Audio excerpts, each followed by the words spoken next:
बिस्मिल्लाहिर्रहमानिर्रहीम। मैं शहीद असफंद ख़ान और आर्मी पब्लिक स्कूल में शहीद 147 बच्चों की वालदा हूँ। आज हमें इस जरगे में बुलाया गया, अमन जरगे में। चलें, देर आया दुरुस्त आया। बातें मेरी थोड़ी तल्ख होंगी लेकिन हकीकत पर मबनी होंगी, जो शायद सुनना नहीं चाहते लोग, लेकिन मैं सुनाऊंगी।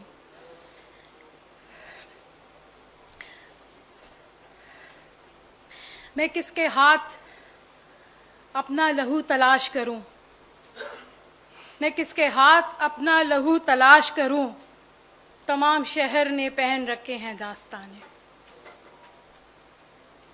आज अमन की बात हो रही है तो मैं कहती हूं कि अगर अमन चाहिए, अगर चाहते हैं कि अमन आए, तो इन दो लाइनों का मतलब समझें। इसलिए कि इस मतलब के बगैर के समझे ना बगैरी हमारे इस सूबे की, हमारे इन लोगों की और हम माओ की ये हालत हुई है। किसी ने कहा कि ये तस्वीरें पड़ी हैं, ये तस्वीरें नहीं, जनाजे हैं। मैं तो कहती हूँ ये सिर्फ ये जनाजे नहीं हैं, ये जो बैठे हैं, ये जो वालिदैन हैं, ये भी जनाजे हैं। किसी को नहीं पता है, यकीन करें किसी को नहीं पता है। मेरे यहाँ पे क्लास फेलो बैठे हैं, गुफ्ता मलक बैठी है, इनको पता है कि हम किस तरह थे पहले और अभी क्या से क्या हो गए। यकीन करें, बच्चा, लोग हर चीज पे कंप्रोमाइज कर सकते हैं, अपने बच्चों के ऊपर कोई कंप्रोमाइज नहीं कर सकते। यहाँ सब साहिब औलाद होंगे, सबको पता होगा कि जब बच्चों की लाशें जो उठाते हैं उनको पता है वो कैसे होते हैं। हमारे सानिया को तकरीबन 7.5 साल का अरसा गुजर गया है। इस 7.5 साल में हम सिर्फ यही जवाब लोगों से पूछने की कोशिश करते रहे, यही जवाब हमने मांगे कि आखिर हमारे बच्चों को क्यों शहीद किया गया, इनके जिम्मेदारान कौन हैं, इनके सहूलतकार कौन हैं।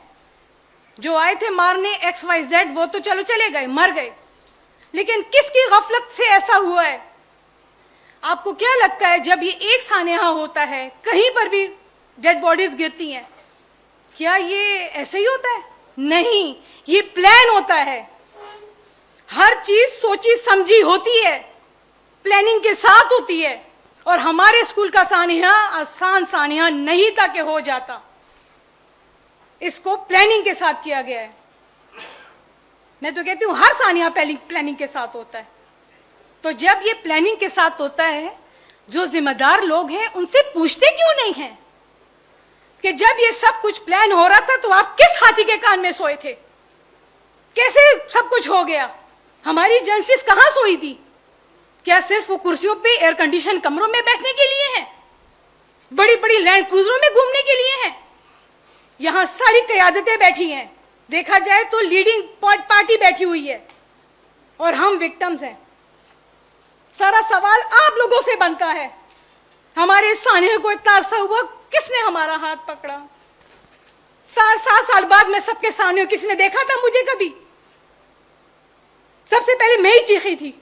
पूछा किसी ने कि क्या हुआ, किधर हुआ, कैसे हुआ? आओ तुम्हारा हाथ पकड़े, आओ तुमसे तुम लोगों की दिलजोई करें, आओ उसके लिए, इंसाफ के लिए जद्दोजहद करें। यकीन करें 7.5 साल में हमने सिवाय इंसाफ तलब करने के और कुछ भी नहीं किया। चाहे वो रैलियां थी, चाहे वो प्रेस कॉन्फ्रेंस थी, एक एक पार्टी के बंदे को पकड़ा। यहाँ पे अमीर पैगाम साहब बैठे थे, इनसे खुद हमारी मीटिंग हुई, कुछ नहीं बना। इसलिए कि मसला यह है कि मुकद्दस गाय से पूछे कौन, खलाई मखलूक से पूछे कौन, कौन पूछेगा इनसे? मैं कहती हूं कि हम वो वालिदैन हैं जो तारीख बना रहे हैं, हम वो वालिदैन हैं जो तारीख बना रहे हैं, जो पूछेंगे। यहाँ जितने भी शहीदों के लोग हैं, मैं किसी को नहीं कहती कुछ, लेकिन मैं अपने लिए जरूर ये बात बोलूंगी कि हमारे बच्चे लावारिस नहीं थे। शायद जिनके गए उनके लावारिस थे, तभी किसी ने नहीं पूछा। अगर पूछा होता तो शायद ये लाशें ना गिरती। अगर पूछा था बाजा खान वाले जो यूनिवर्सिटी थी, वहां की लाशें ना गिरी होती, एग्रीकल्चर वालों की लाशें ना गिरी होती। अभी जो यहाँ बैठ के अमन झगड़े कर रहे हैं तो ना करने की जरूरत पड़ती, इसलिए कि पूछते लोगों से, जो लोग हैं सिक्योरिटी एजेंसी वाले, पूछो इनसे कहां थे तुम?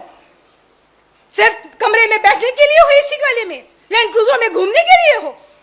पूछो ना। अगर नहीं पूछते तो आप यकीन मानिए हमारी यही हालत होगी। और फिर ये अगर हमने इनसे पूछना शुरू कर दिया, एक दफा हमने आवाज उठानी शुरू कर दी, यकीन करें ये हमारी जानें नहीं बचाएंगे, ये अपनी कुर्सियां बचाएंगे। और अगर आप लोग चाहते हैं, ये सारे अमन जगह कह रहे हैं कि इसका सोल्यूशन दे, सदाबाब ढूंढे, मैं तो कहती हूं उसका सदाबाब यही है और कोई सदाबाब नहीं है। जो रिस्पॉन्सिबल लोग हैं उनको सामने लाएं, जवाब दे वो इस चीजों का। जब पूछा जाए कि जब तुम सारी फैसिलिटी किस लिए ले रहे हो, जब ले रहे हो तो जवाब दो। एक दफा किसी को बगैर किसी चीजों के घर भिजवा दिया गया ना, मजाल है दूसरा सानिया हो जाए। उन्होंने तो अपनी कुर्सी बचानी है। हमारे सानिया में भी अभी 7.5 साल का अरसा गुजर गया, इंतहाई जदोजहद के साथ, इंतहाई मेहनत के साथ, और आखिर हमने जुडिशल कमीशन बनवा ली। वो यहाँ हाई कोर्ट से सुप्रीम कोर्ट तक भी चली गई। लेकिन फिर वही बात कि खलाई मखलूक को कौन पकड़ेगा, मुकद्दस गाय को कौन खड़ा करेगा? कोई है? आप लोगों से पूछती हूं, आप लोगों में इतनी हिम्मत है? मैं आवाज उठाऊंगी, मुझे उठा लिया जाएगा जैसे कहा गया, बस खत्म हो गया किस्सा। एक बोल रहा था खत्म हो गया किस्सा। कोई है हमारा साथ देने वाला? यहां बैठे हैं ना। अभी सुप्रीम कोर्ट में हमारा केस तकरीबन 8.5 महीने से बंद है, 2.5 साल से उसमें चल रहा है। उसके बाद कुछ समाती हुई, अभी करंटली तकरीबन 7.5 महीने से वो केस बंद है, कोई सुनवाई नहीं हो रही। ये तो कहते हैं ना कि जस्टिस डिले जस्टिस डिनाइल वाला किस्सा है, यही हमारे साथ भी किया जा रहा है। रोएंगे, चीखेंगे, चिल्लाएंगे, मीडिया पे बोलेंगे, खत्म हो जाएगा किस्सा। जैसे सब लोग शहीद हो जाते, ये भी शहीद हो जाएंगे। हम भी अपने बच्चों के कब्रों पे बस मिट्टी डाल के सो गए। मुझे चीफ जस्टिस ने कहा था पेशावर हाई कोर्ट के बीबी आप रोई नहीं, मैं जब उम्रे पे गया था तो मैंने आपके लिए बहुत दुआएं की हैं कि अल्लाह ने आपको सब्र दे। तो मेरे पास अपने बेटे की लाश की तस्वीरें थी। मैंने उनको कहा कि जस्टिस साहब मुझे इंसाफ चाहिए, आपका काम नहीं है मेरे लिए सब्र की दुआएं करना, वो मेरा और मेरे अल्लाह का मामला है। आपका काम मुझे इंसाफ देना है। आप इसकी तनख्वाह ले रहे हैं, आप मुझे अजर दिलवाने की दुआओं के पैसे नहीं लेते, आप इसकी पैसे लेते हैं कि आप मुझे अदल दे सके, आप एक मिसाल कायम कर सके कि कहीं कोई बोला था और कहीं कुछ इंसाफ हुआ था। इस सब मेरी तमाम इन सब बातों का लबे लबाब तो सिर्फ यही है कि हम अगर जिम्मेदारान लोगों को, रिस्पॉन्सिबल पीपल लोगों को, जो इस चीज़ के लिए ख़ास हायर किए गए हैं, जिनका जो ये काम है, अगर वो सही तरीके से करे तो अमन ही अमन है। किसी जिरगों की ज़रूरत नहीं है कि दूसरा जिरगा करे हो, तीसरा करे हो, चौथा करे, किसी की ज़रूरत नहीं है, किसी अमन जगरे की ज़रूरत नहीं है। जब अमन ही अमन है तो जरगों की क्या ज़रूरत है? अभी तालिबानों का जो सीन चल रहा था, पहले इमरान खान साहब ने चलाया था, उसके बाद अभी जो है दोबारा ये जो सीन दोबारा चल रहा है, इसमें भी बहुत है हमने मजम्मत की इस बात की कि जब ये पॉलिसियां बना रहे हैं तो अब किसकी लाशें और गिरा रहे हैं, और किसकी कुर्बानियां ली जा रही हैं, और किसकी माओ को रुलाया जा रहा है, और कितने घर बुरान हो रहे हैं, कोई पूछने वाला नहीं है। बस हो गया, लोग रोएंगे, थोड़े से मीडिया में आएंगे, चीखो पुकार होगी, 2-3 एंकर आके इंटरव्यू ले लेंगे, बस रो रो रो रो, किस्सा खत्म, बस मिट्टी पड़ गई सब पर, किस्सा खत्म हो गया, दी एंड। और बस ये सिलसिला चलता रहेगा, चलता रहेगा और चलता रहेगा, और आप लोग अमन जरगे करते रहेंगे, करते रहेंगे, करते रहेंगे। इन सब का लबे लबाब तो सिर्फ यही है कि रिस्पॉन्सिबल पीपल लोगों से जवाब तलब किया जाए। वो जवाब दे हैं, उनको जवाब देना होगा, तो तभी इसका सलूशन निकलेगा।